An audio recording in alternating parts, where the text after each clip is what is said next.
देखो, तुम्हारे ग्रुप में भी एक ऐसा बंदा ज़रूर होगा जो कि 24 घंटे बोलता रहता है, बस उसको और कोई भी काम नहीं और बोलता रहता है 24 घंटे। और उसे ऐसा लगता है कि वो कूल बन रहा है, वो एक सिग्मा मेल बन रहा है, उसे ऐसा लगता है।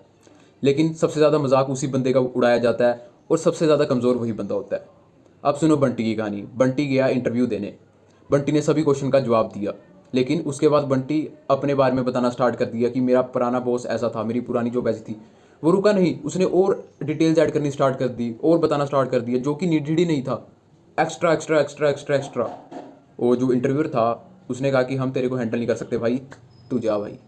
अब जो जयप्रताप है वो उतना ही बोलता है जितना ज़रूरी है, जितना एसेंशियल है, जिसके बिना रहा ना जा सके। जयप्रताप के वर्ड्स का एक वेट होता है, तो वो काउंटलेसली नहीं बोलता, वो एक एक वेट को गिनता है, एक एक वर्ड को गिनता है कि अगर मैं इतना बोलूँगा तो मेरे को इतना वेट पड़ेगा। जब तुम लोगों को इंप्रेस करने की कोशिश करते हो, तुम उतना ज़्यादा बोलते हो और उतनी ज़्यादा अपनी वैल्यू कम कर देते हो। चाहे तुम कितनी ही इंटरेस्टिंग चीज़ बोल लो, चाहे तुम कितनी ही रेयर चीज़ बोल लो, अगर उसके बाद भी तुम बोलते जाते हो तो जो रेयर चीज़ थी वो भी एक नॉर्मल चीज़ लगती है। जो पावरफुल लोग होते हैं वो अपने साइलेंस से लोगों को डरा कर रखते हैं।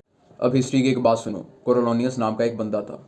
उसे रोम का वार हीरो माना जाता था क्योंकि उसने काफ़ी ज़्यादा जंग जीती हुई थी। तो उसने डिसाइड किया कि अब वो पार्लियामेंट में खड़ा होगा, अब वो वोटिंग के लिए खड़ा होगा। उसे एम्परर बनना था। लोग को लगा कि वो जीत जाएगा, बट क्या हुआ, जब उसे स्पीच देने के लिए बुलाया गया तो सबसे पहले उसने अपने बारे में बोलना स्टार्ट किया कि देखो मेरे सीने पर कितने निशान हैं, ये मैंने निशान आपके लिए लिए है, ठीक है, मैं वार में इतना लड़ा लेकिन आप कमज़ोर हो। उसने जो पब्लिक थी उसकी इंसल्ट करनी स्टार्ट कर दी। पब्लिक होगी गुस्सा। रिजल्ट क्या हुआ, उसे मार दिया गया, ठीक है, उसे रोम से बाहर निकाल दिया गया। कोरोलोनियस ने जो तलवार से अपनी पावर कमाई थी वो उसने अपनी ज़ुबान से गवा दी। ही टाग्ड हिमसेल्फ इनटू ग्रेव।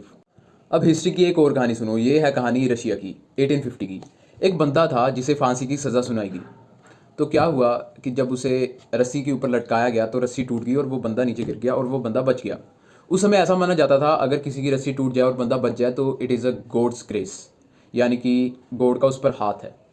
तो वो बंदा बच गया और वो बंदा लाइक हैप्पी हो गया कि हाँ भाई मैं बच गया। लेकिन उसने क्या किया, उसने पब्लिक में गया और पब्लिक में कह दिया, रशिया वालों तुम्हारी रस्सी इतनी कमज़ोर है, तुम कैसी रस्सियाँ बनाते हो।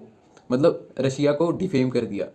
तब तक किंग ने साइन कर दिया था कि अभी इसको कोई सज़ा नहीं होगी, ठीक है, ये बच चुका है। लेकिन जब तक किंग के पास ये वाली बात पहुंची कि रशिया के बारे में गलत बोला जा रहा है, रशिया की रस्सी के बारे में गलत बोला जा रहा है, तो किंग ने कहा कि आओ दिखाते हैं तुम्हें रशिया की रस्सी कैसी होती है। अगले ही दिन उसे फिर से फांसी के लिए चढ़ाया गया, लेकिन इस बार रस्सी नहीं टूटी।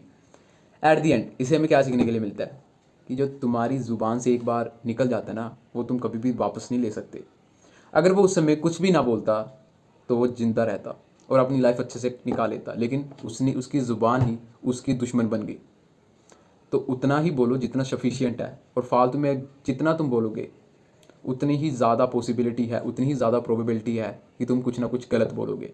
अगर तुम चुप रहते हो लोग अनकंफर्टेबल हो जाते हैं, वो बात को आगे बढ़ाने के लिए खुद ही बोलना स्टार्ट कर देते हैं और अपने सीक्रेट्स रिवील करना स्टार्ट कर देते हैं।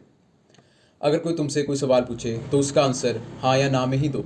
ज़्यादा बोलने की कोई ज़रूरत नहीं है। जितना ज़्यादा तुम बोलते हो उतना ज़्यादा तुम लो स्टेटस आदमी दिखते हो। और by the way you are not a teacher, you are not a philosopher जो तुम लोगों को समझाने लग जाते हो। और जितना तुम कम बोलते हो लोगों को तुम्हारी अगली मूव गैस करने में उतनी ही ज़्यादा मुश्किल होती है। So use your silent as a shield. जब लोग कम बोलते हैं तो उनकी बातें एक मंदिर की घंटी की तरह लगती है, rare and valuable. Robert Green कहते हैं कि power is a game of appearance. जितना ज़्यादा तुम कम बोलते हो उतना ही ज़्यादा तुम ग्रेटर और ज़्यादा पावरफुल दिखते हो जितने तुम हो। इसका मतलब क्या, कभी नहीं बोलना चाहिए। बोलना चाहिए और बहुत ज़्यादा बोलना चाहिए उन लोगों के सामने जिन लोगों को तुम मैनिपुलेट करना चाहते हो, जिन लोगों को तुम अपने रास्ते से हटाना चाहते हो, जिन्हें तुम डिस्ट्रैक्ट करना चाहते हो। उनके सामने बहुत ज़्यादा बोलो, इससे तुम एक सेफ पर्सन फील करोगे। लोगों को लगेगा कि तुम एक हार्मलेस पर्सन हो, ठीक है, तुम सिर्फ फालतू बातें बकते रहते हो और तुम और कुछ नहीं कर सकते। साइलेंस को पावर के लिए यूज़ करो और फालतू बातों को लोगों को डिस्ट्रैक्ट करने के लिए। सो कल मिलते हैं लॉ नंबर 5 के साथ, जो है so much depends on your reputation, God it with your reality.